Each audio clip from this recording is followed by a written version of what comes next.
Warning: the unauthorized use of this video is illegal and punishable under the law pursuant to RA AD 293, also known as Intellectual Property Code of the Philippines, and other laws, prohibiting reproduction, distribution, modification, and commercial use without prior written consent.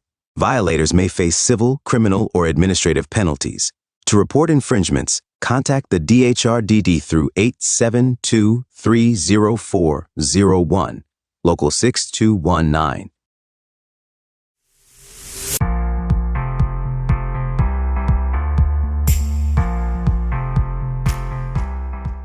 We are here to discuss the salient features of the Department Circular Number 15, also known as the 2024 Department of Justice National Prosecution Service Rules on Preliminary Investigations and Inquest Proceedings.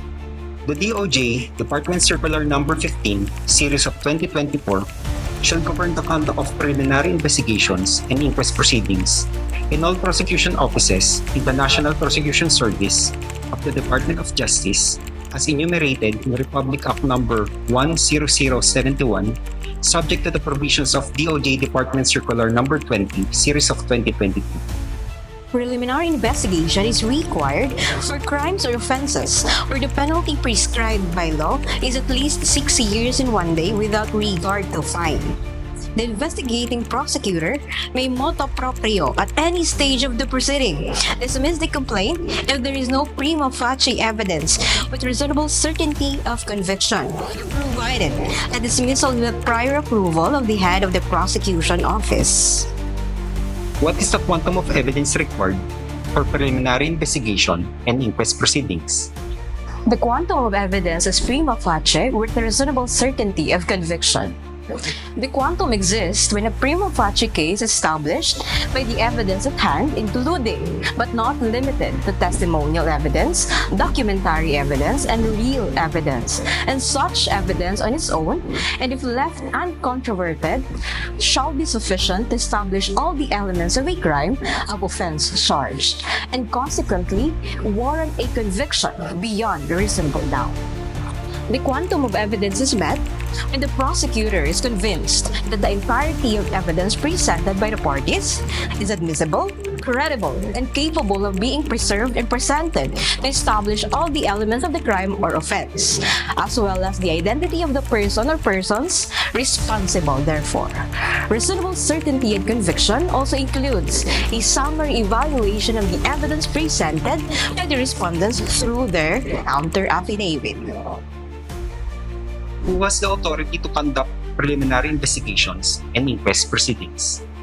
All prosecutors, including prosecution attorneys mentioned under RA number 10071 and other officers as may be allowed by law, are authorized to conduct preliminary investigations and inquest proceedings. What is a preliminary investigation? It is a summary proceeding to determine whether a person should be indicted in court after ascertaining, based on the evidence provided and after case build-up has been conducted, that there is a prima facie evidence with reasonable certainty for the respondent's conviction and that he or she should be held for trial. What is virtual preliminary investigation? Virtual preliminary investigation as an alternative means is the conduct of preliminary investigation through video conferencing using the appropriate information and communications technology. Here are the parties involved: complainant, respondent. Affidavits allowed to be filed or submitted during preliminary investigation shall include complaint affidavit, counter affidavit, reply affidavit, and rejoinder affidavit. Also, it shall include affidavits of witnesses and other documentary evidence attached thereto. What is inquest proceedings? It is an informal and summary investigation conducted by a prosecutor in cases of warrantless arrest, the purpose of which is to determine whether the arrested person should remain under custody and correspondingly be charged in court. For crimes or offenses punishable by light penalties, the person arrested without a warrant shall be brought before a judge within 12 hours. For crimes or offenses punishable by correctional penalties, the person arrested without a warrant shall be brought before a judge within 18 hours. For crimes or offenses punishable by afflicted or capital penalties, the person arrested without a warrant shall be brought before a judge within 36 hours. What is e-inquest? Electronic inquest, as an alternative means, is the conduct of inquest through video conferencing using the appropriate information and communications technology under DOJ Department Circular Number 15. The inquest prosecutor, on his own initiative or upon request of the referring law enforcement agency or concerned private citizen, may opt for the conduct of inquest provided that both the prosecution office and the parties have access to ICT.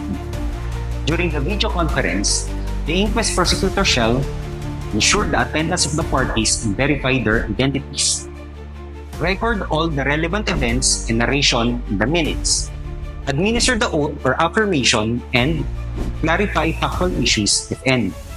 If the respondent avails of his right to a preliminary investigation, the inquest prosecutor shall direct the referring LEA, the arresting private citizen, or the counsel for the respondent to facilitate the execution of the waiver under Article 125 of the Revised Penal Code as amended.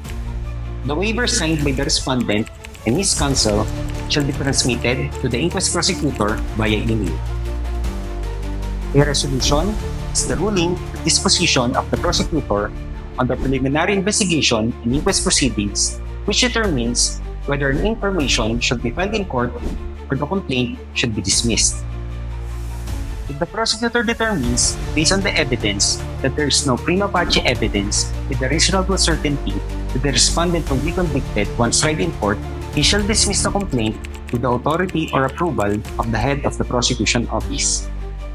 The prosecutor shall also cite all the legal grounds and basis for the dismissal of the complaint in his resolution, provided that the dismissal shall be without prejudice, meaning it may be refiled when new or additional pieces of evidence are produced upon further case build-up as the case may be. If the prosecutor determines that there is prima facie evidence with reasonable certainty, he shall issue a resolution recommending the filing of information in court. What if the recommendation of dismissal of the complaint of the investigating prosecutor is disapproved by the head of the prosecution office? When the investigating prosecutor recommends the dismissal of the complaint, but the recommendation is disapproved by the head of the prosecution office on the ground that there exists a prima facie evidence with reasonable certainty of conviction, the latter may file the information against the respondent or direct another prosecutor to do so without conducting another preliminary investigation. We hope that this video helped you a lot. I'm Police Major Rigel Ken P. Manzanes of the Pre-Charge Evaluation Investigation Division. And I am Police Lieutenant Colonel Alec Pagdinawan from the PNP Task Force Music Secretariat and Legal Officer of the IDM, and thank you for watching.